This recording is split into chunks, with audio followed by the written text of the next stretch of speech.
government is going to mandate that they are responsible for your well-being, they have to ensure the safety of your well-being. The only man currently facing charges in the case, Dwayne Keefe Davis, claims that Sean Combs, also known as Diddy, paid for a hit on Tupac. Could Diddy really have been involved in one of the most infamous moments in hip-hop history?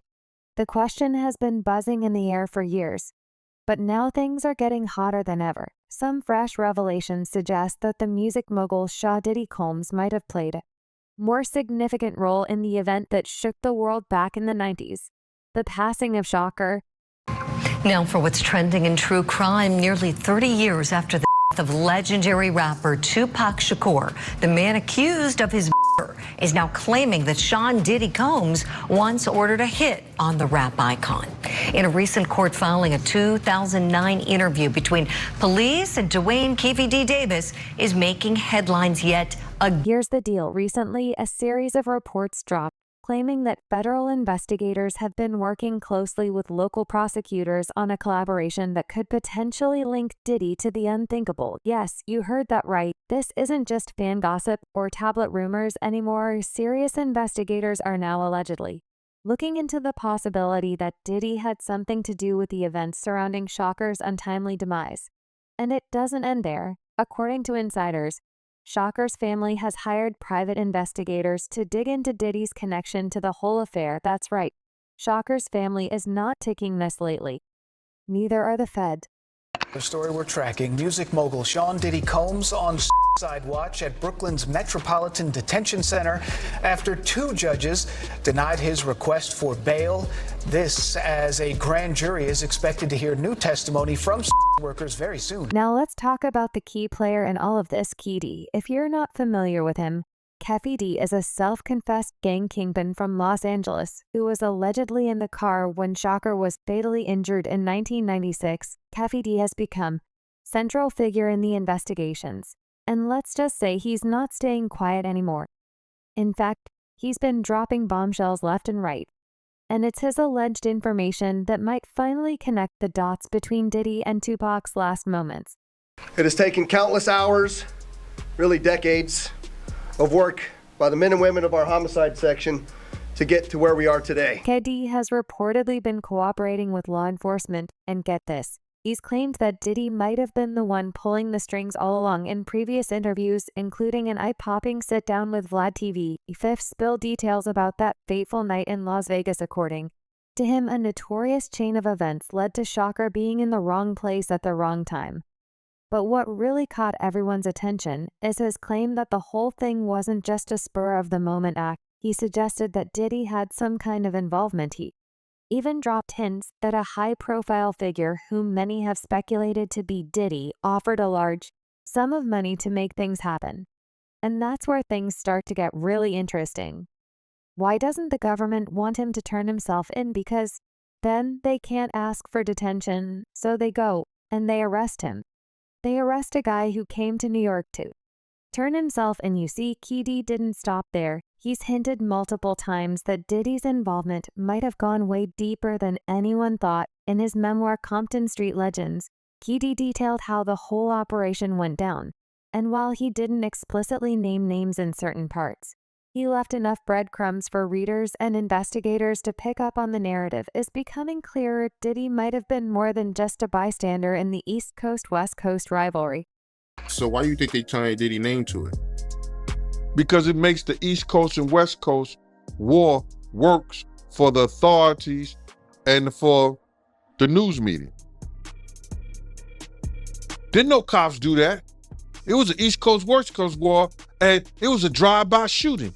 It was never no damn drive-by shooting. And here's where the plot thickens.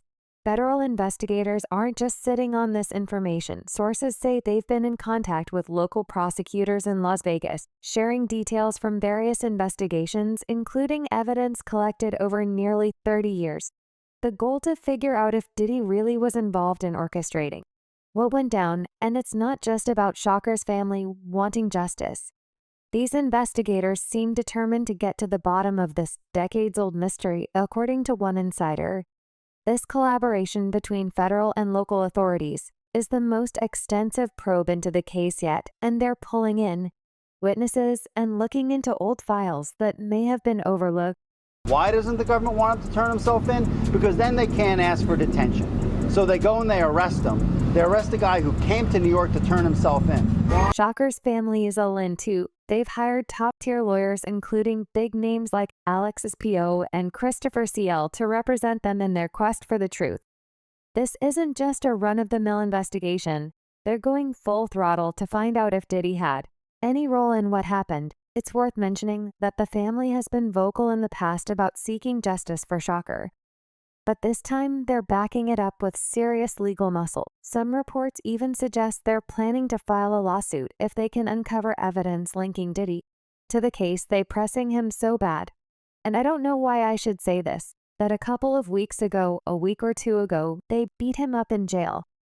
The cops, of course, Diddy has always maintained his innocence, brushing off rumors and speculation as baseless. But let's face it, when you're implicated in something as high profile as this, and when the allegations keep resurfacing, it's tough to simply walk away without raising eyebrows, especially when people like Key D continue to drop new information. But what's really driving this renewed interest in Diddy's potential involvement? It seems that several events over the past year have reignited old suspicions. First, Diddy's former girlfriend Cassie Venture came forward with shocking allegations of her own about the music mogul.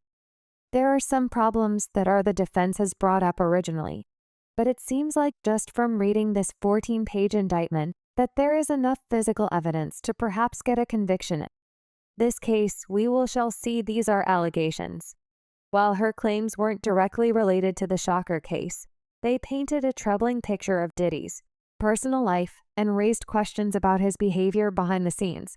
Some are now speculating that Cassie's allegations might have opened the door for others to step forward with new information or corroborate old rumors if you got to run to a private island, 'cause your evil doings are doing so much, and they storming your house, adding more fuel to the fire, is the fact that federal authorities recently raided 2 of Diddy's properties, reportedly looking for evidence tied to a much larger investigation.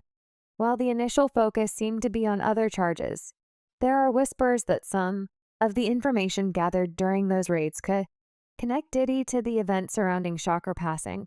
We don't know for sure what was uncovered, but the fact that law enforcement is digging into his past raises some serious questions, I think in federal court. And for these charges, they would say it's routine. But in the public realm, this is very significant just from who we associate Diddy being and everything we've seen him do over the decades, like you said. This is quite the downfall to go from. We saw the mansions back in March that were raided by the feds, so to go from living in those mansions to being in, let's not forget about retired Los Angeles FBI field Officer Phil Carson, who has been dropping some intriguing insights into what might be going on behind the scenes. Carson suggested that Key D may have decided to spill the beans on Diddy as a way to save himself. He pointed out that it's not like the old days when people would stay quiet out of loyalty. Nowadays, it's every man for himself. And Keffi D might have seen this as his ticket to a lighter sentence or even some form of protection. Carson's comments definitely raised some eyebrows and added a layer of credibility to the whole theory.